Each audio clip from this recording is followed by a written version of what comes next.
निमंत्रण पर मैं आज यहां आया हूं। मेरे साथी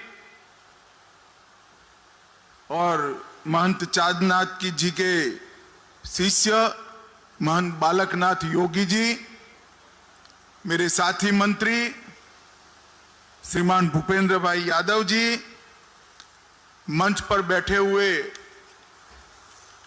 भारत के और उत्तर भारत के श्रेष्ठ संतगण, यहां आए हुए भारतीय जनता पार्टी के राष्ट्रीय अध्यक्ष श्रीमान धनखड़ जी, कैप्टन अभिमन्यु जी, हमारे प्रभारी और पूर्व मुख्यमंत्री त्रिपुरा के विप्लव देव जी, बहन सुनीता दुग्गल जी, यहाँ के लोकप्रिय सांसद श्री अरविंद शर्मा जी, हरियाणा विधानसभा के विधायकगण और आज के कार्यक्रम में उपस्थित संतगण के श्री चरणों में मेरा प्रणाम। भाइयों और बहनों, आप सभी को नमस्कार। मुझे कोई लंबी बात नहीं करनी है। मैं आज बालकनाथ जी के निमंत्रण पर यहां एकमात्र काम के लिए आया हूं। स्वर्गस्थ चांदनाथ जी के चरणों में उनको श्रद्धांजलि देने के लिए मैं यहां उपस्थित हुआ। आज बाबा मस्तनाथ की ये महान तपोस्थली में चांदनाथ जी की मूर्ति के अनावरण का भी कार्यक्रम है, भंडारे का भी कार्यक्रम है और देश भर से कई नामी संत यहां पर चांदनाथ जी को श्रद्धांजलि देने के लिए उपस्थित हुए हैं। मित्रों, मैं इतना ही बताना चाहता हूं, मेरा चांदनाथ जी से संपर्क तो उनके जीवन काल के बहुत अंत समय में आया। वो सांसद थे और मैं पार्टी का अध्यक्ष था। सांसद के नाते संपर्क आते आते उनकी आध्यात्मिक गहराइयों की अनुभूति मुझे कई बार हुई, मगर मैं आज सबके बीच में कहना चाहता हूं, जब उनका अंत समय था, बोलना भी बंद हो गया था, उन्होंने मुझे एक पत्र लिखा था कि अध्यक्ष जी मैं मिलना चाहता हूं, कुछ बातें करनी है। कोई कार्यक्रम नहीं था, बालकनाथ जी भी थे उस वक्त, कोई कार्यक्रम नहीं था, मैं उनको मिलने के लिए ही आया था।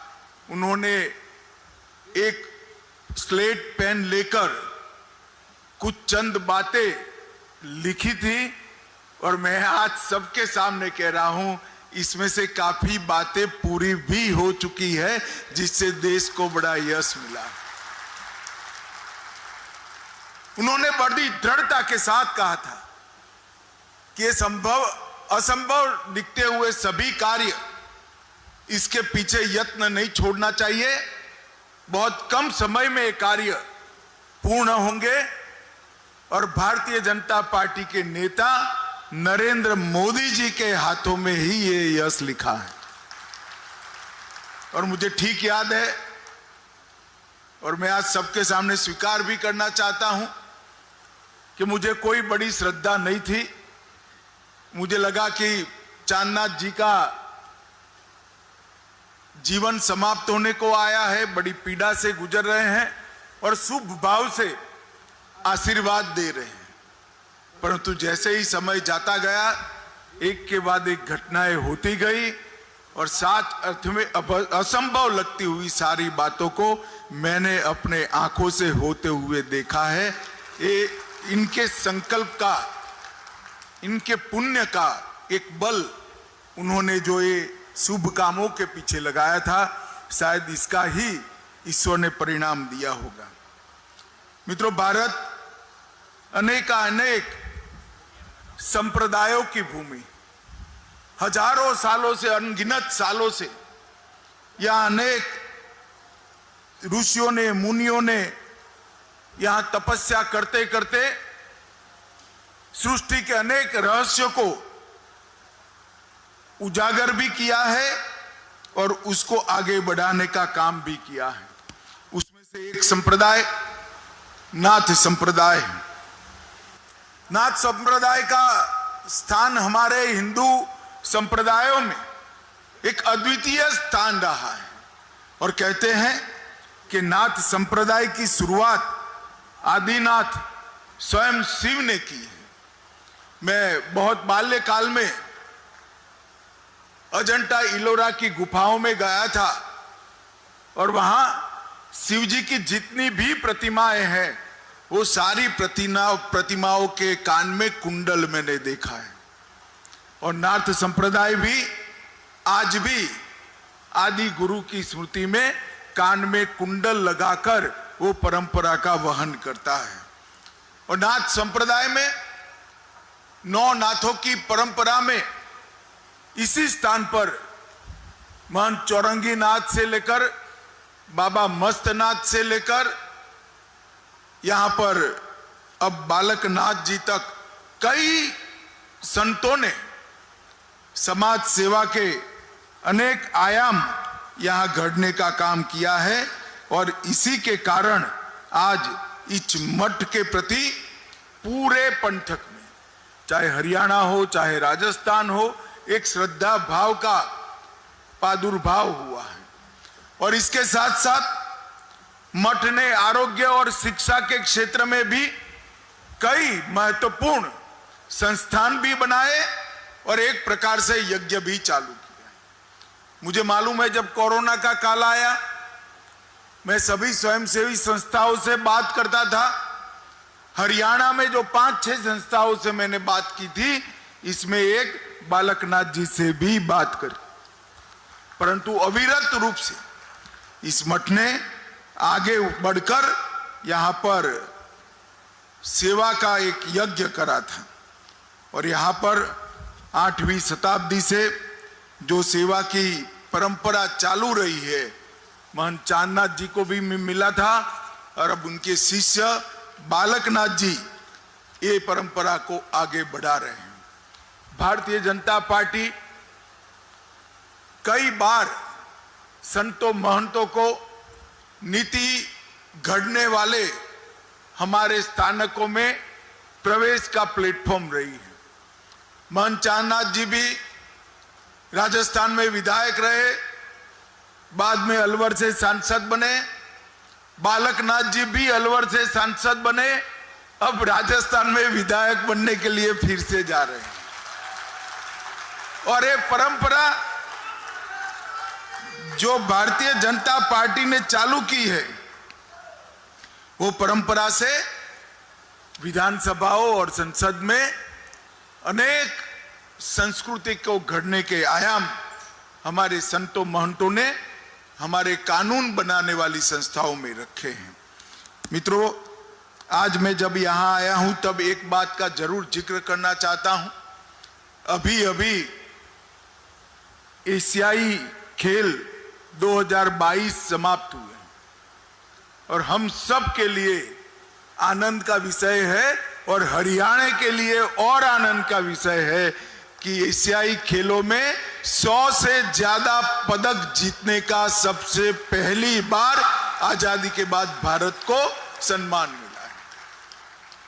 हर खेलों में, चाहे टोक्यो ओलंपिक हो, पैरा ओलंपिक हो, डैम्प ओलंपिक हो, थॉमस कप हो, कॉमनवेल्थ हो और विश्व चैंपियनशिप की प्रतियोगिताएं, हर जगह पर 2014 के बाद उत्तरोत्तर भारत ने प्रगति करी। इसका मुख्य कारण है मोदी जी ने खेलों के लिए सिर्फ भाषण नहीं किए, गांव से लेकर राष्ट्रीय स्तर पर प्रतिभाओं की खोज करना, उनकी ट्रेनिंग की व्यवस्था करना, उनके वित्त पोषण और शरीर के पोषण की चिंता करना, प्रतिभाओं के बीच में से पारदर्शी तरीके से खिलाड़ियों का चयन करना और उसके बाद वो खिलाड़ी विश्व के रिकॉर्ड के बराबर हो तब तक उसके खेलों में उन्नयन के लिए सतत प्रयासरत रहना, अनेक विध योजनाएं और अनेक विध कार्यक्रमों के माध्यम से खेलो इंडिया जैसे कार्यक्रम तो एक प्रकार से मैं कह सकता हूं गेम चेंजर साबित हुए हैं। खेलों के क्षेत्र में भारत जब देश आजादी की शताब्दी मनाता होगा तब हर क्षेत्र की तरह खेलों में भी भारत विश्व में सर्वप्रथम हो, इस प्रकार के इंफ्रास्ट्रक्चर की रचना हमारे प्रधानमंत्री जी ने की है। आज इस मंच से मैं प्रधानमंत्री जी को हृदय से बहुत बहुत बधाई देना चाहता हूं। मित्रों, अभी अभी G20 हुआ, आप सभी ने देखा होगा। G20 में दुनिया के कई देशों के राष्ट्राध्यक्ष एक साथ सुबह राष्ट्रपिता की समाधि पर एक साथ पहुंचकर महात्मा गांधी को श्रद्धांजलि देते थे। वो दृश्य समग्र भारत के लिए गौरव का दृश्य है। और मोदी जी ने जो दिल्ली घोषणा पत्र रखा, वो दिल्ली घोषणा पत्र को इतनी विषम अंतरराष्ट्रीय राजनीतिक परिस्थिति में, जब युद्ध चल रहा है यूक्रेन और रसिया के बीच में, पूरी दुनिया बटी हुई है, सर्वानुमत से पारित कर राष्ट्र को बहुत बड़ा यश दिलाया है। और कई सारे ऐसे फैसले हुए हैं जो आने वाले दिनों में हमारे अर्थतंत्र को गति देने वाले सिद्ध हो गए और कूटनीतिक क्षेत्र में भारत को बहुत आगे ले जाएंगे। आज यहां पर मैंने एक फिल्म देखी, बाबा मस्तनाथ का समाधि का मंदिर, एक कॉरिडोर, भव्य कॉरिडोर जो चांदनाथ जी का स्वप्न था, उसका काम भी बहुत आगे बढ़ चुका है। वो हमारे लिए बहुत आनंद का विषय है। विगत 9 वर्ष के अंदर देश के प्रधानमंत्री नरेंद्र मोदी जी ने कई सारे हमारे सांस्कृतिक धरोहरों को पुनरुद्धार करने का काम किया है, पुनः चेतना प्रस्थापित करने का काम किया है। कई सालों से हम राह देख रहे थे, 550 साल का संघर्ष और एक आंदोलन रहा। अयोध्या में राम मंदिर श्री राम की जन्मभूमि पर बने। कई सालों तक हम लड़ाई लड़ते रहे, मगर 2019 में देश ने मोदी जी को फिर से प्रधानमंत्री बनाया और एक दिन सुबह रक्त की बूंद बहाए बगैर मोदी जी ने इसका भूमि पूजन कर दिया। और मित्रों, जनवरी 2024 में हम सब बहुत भाग्यवान है कि हमारे जीवन में ही हम देख पाएंगे कि जहां प्रभु श्री राम का जन्म हुआ था वहां ही रामलल्ला विराजमान होंगे और समग्र विश्व के अंदर सनातन धर्म का फिर से जय जयकार होगा।